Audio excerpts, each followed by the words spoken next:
Hello, Mr. Martin. My name is Greg Parr. I'm a firefighter, 19 years in the FDNY.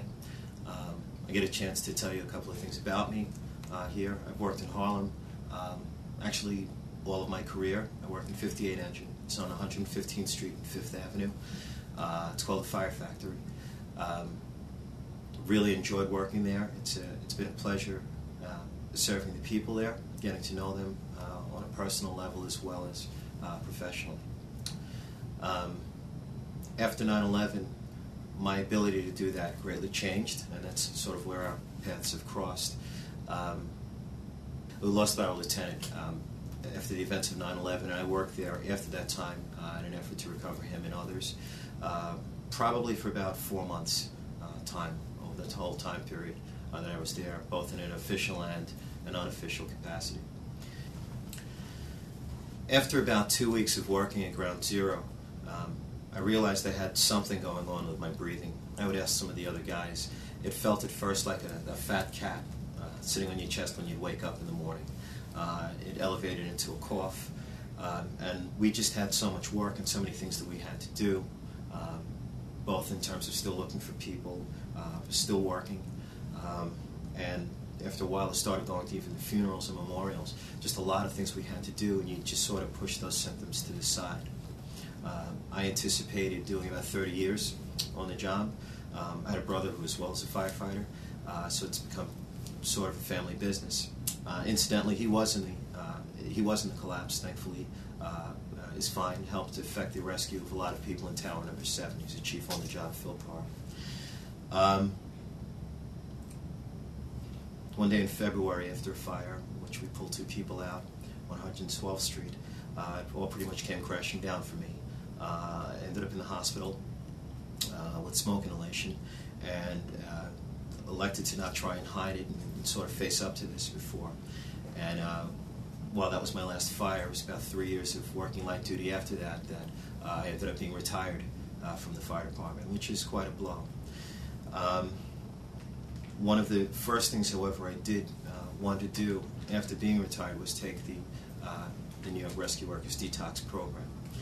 I was aware of it, but in that process I didn't realize that most of the people that I realized went through the program were still firefighters. They were still doing their job. I didn't see the correlation. When I met Jim Woodworth and I got into the program, it was almost in that sense like it was a relief, because this was a person who realized what I was going through and described many of the symptoms at a point where it was almost funny. I didn't have to tell him what I was going through, and I knew he really understood.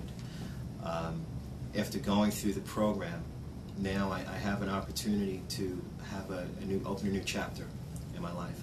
I won't be held back by breathing issues. I won't be stymied in that sense as well by not having a clarity to deal with different issues. And it's helped me greatly spiritually and with my family. And for all of this, for all this benefit, I have the detox program to thank for that.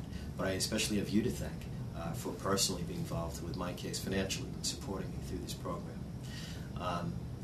As a rescue worker, I'm used to helping other people, and we do so without expecting a thanks.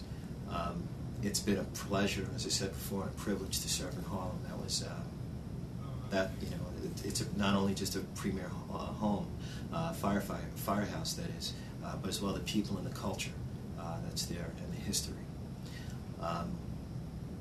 Me getting a chance to thank you personally in this matter is something that's not taken lightly, because it wasn't just a matter of you financially helping. You not only talk the talk, you walk the walk, literally, with your Journey for 9/11 program. In that sense, I feel that you've set a standard for all Americans, and as an American, I thank you for helping us through this difficult time period. And I'll only stammer over many of the things that I wish to say, but I think you understand how much I appreciate your personal dedication to this and to getting us well and whole.